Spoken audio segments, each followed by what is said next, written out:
মানুষ নিজের কর্মের ফল একদিন অবশ্যই পায়। পবিত্র বাইবেলের শক্তিশালী 10টি বাক্য। গালাতীয় 6:7। ভুল করো না, ঈশ্বরকে প্রতারণা করা যায় না। মানুষ যেমন বীজ বোনে তেমনই ফসল তোলে। জীবনে যা বপন করবে একদিন তাই কাটবে।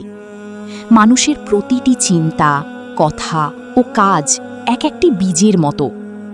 আজ যা লুকিয়ে করছো কাল তার ফল প্রকাশ পাবে। মানুষকে হয়তো ফাঁকি দেওয়া যায়, কিন্তু ঈশ্বরকে নয়।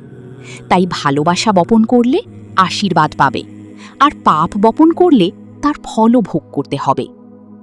এক লাইনে, কর্ম হলো বীজ আর ভবিষ্যৎ হলো তার ফসল। হিতোপদেশ 22:8। অন্যায়ের বীজ বপন করলে ধ্বংসের ফসলই তুলতে হবে, তার প্রতাপ হবে লুপ্ত। অন্যায় কখনো স্থায়ী লাভ দেয় না, তার শেষ পরিণতি ধ্বংস। মানুষ কিছু সময়ের জন্য অন্যায় করে সফল মনে হতে পারে, কিন্তু অন্যায়ের বীজ একদিন দুঃখ, লজ্জা ও পতনের ফসল নিয়ে আসে। যে ক্ষমতা অন্যায়ের উপর দাঁড়িয়ে থাকে তা শেষ পর্যন্ত টিকে না। এক লাইনে, অন্যায়ের পথ যতই শক্তিশালী দেখাক তার শেষ গন্তব্য ধ্বংস। কলুসীয় 3:25। যে অন্যায় করে সে তার প্রতিফল অবশ্যই পাবে, কারণ প্রভুর কাছে কোনো পক্ষপাতিত্ব নেই। ঈশ্বরের বিচারে পরিচয় নয়, কাজের মূল্যায়ন হয়। মানুষের চোখে কেউ বড় বা ছোট হতে পারে, কিন্তু ঈশ্বরের কাছে সবাই সমান। তাই যে অন্যায় করে সে একদিন তার ন্যায্য ফল পাবে। ঈশ্বর কারো পদ, ক্ষমতা বা পরিচয় দেখে বিচার করেন না। এক লাইনে, মানুষ পরিচয় দেখে, কিন্তু ঈশ্বর কাজের হিসাব নেন। হিতোপদেশ 10:16। সুজনের পরিশ্রম জীবন দায়ী, কিন্তু দুর্জনের উপার্জন পতন আনে। সৎ পথে অর্জিত পরিশ্রম জীবনকে আশীর্বাদ করে, কিন্তু অসৎ পথে অর্জিত সম্পদ শেষ পর্যন্ত ধ্বংস ডেকে আনে। অর্থাৎ শুধু কত টাকা রোজগার করলাম তা নয়, কিভাবে রোজগার করলাম সেটাই সবচেয়ে গুরুত্বপূর্ণ। এক লাইনে, সততার উপার্জন জীবন গড়ে, অসততার উপার্জন জীবন ভাঙে।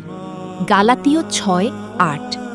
যে দেহরূপ ক্ষেত্রে কামনার বীজ বনে সে তা থেকে বিনাশের ফসল তুলবে, কিন্তু যে অধ্যাত্ম ক্ষেত্রে আত্মিক বীজ বনে সে পবিত্র আত্মা প্রদত্ত শাশ্বত জীবনের ফসল তুলবে। যে নিজের স্বার্থ, পাপ ও জাগতিক কামনার পিছনে জীবন ব্যয় করে সে শেষ পর্যন্ত শূন্যতা ও বিনাশ পায়, কিন্তু যে ঈশ্বরের ইচ্ছা ও পবিত্র আত্মার পরিচালনায় জীবনযাপন করে সে শাশ্বত জীবনের আশীর্বাদ লাভ করে। এক লাইনে, কামনার বীজ মৃত্যু আনে, আত্মার বীজ অনন্ত জীবন আনে।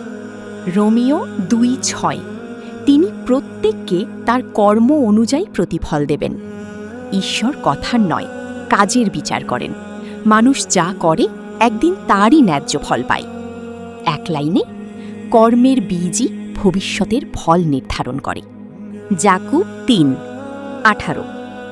যারা শান্তিকামী তারা শান্তিতেই ধর্মের বীজ বপন করে এবং তার ফসল আহরণ করে। যারা শান্তি ভালোবাসে তারা শান্তি সৃষ্টি করে, আর সেই শান্তির ফল হিসেবে ন্যায় ও কল্যাণ তাদের জীবনে ফিরে আসে।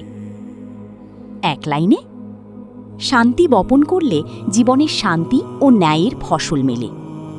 রোমিও 6:23। পাপের শেষ পরিণতি মৃত্যু, কিন্তু ঈশ্বরের দান হল যীশুখ্রিস্টের মাধ্যমে অনন্ত জীবন। এক লাইনে, পাপ ধ্বংস আনে, কিন্তু যীশু জীবন দেন। হিতোপদেশ 11:18। অন্যায়ে অর্জিত লাভ স্থায়ী নয়, কিন্তু ন্যায় ও সততার উপার্জন সত্যিকারের আশীর্বাদ নিয়ে আসে। এক লাইনে, অসততা ক্ষণিক লাভ দেয়, সততা চিরস্থায়ী শান্তি দেয়। হিতোপদেশ 12:14। মানুষের মুখের কথাই তার মঙ্গল সাধন করে, নিজের কৃতকর্মের ফলই মানুষকে ভোগ করতে হয়। মানুষের কথার মধ্যে শক্তি আছে। ভালো কথা ও ভালো কাজ তাকে মঙ্গল দেয়, আর নিজের কাজের ফল একদিন তাকে ভোগ করতেই হয়। এক লাইনে, কথা ও কাজই মানুষের ভবিষ্যৎ নির্ধারণ করে। এই 10টা বাইবেলের বাক্য থেকে আমরা মূলত 3টা গভীর শিক্ষা পাই। 1. বপন ও ফসলের নীতি, law of sowing and reaping. আমরা যা করি তাই একদিন ফিরে আসে, ভালো কাজ ভালো ফল, অন্যায় কষ্টের ফল। 2. ঈশ্বর ন্যায়পরায়ণ ও পক্ষপাতহীন। তিনি মানুষকে পদ, টাকা বা পরিচয় বিচার করেন না, সবাইকে তার কাজ অনুযায়ী বিচার করেন। 3.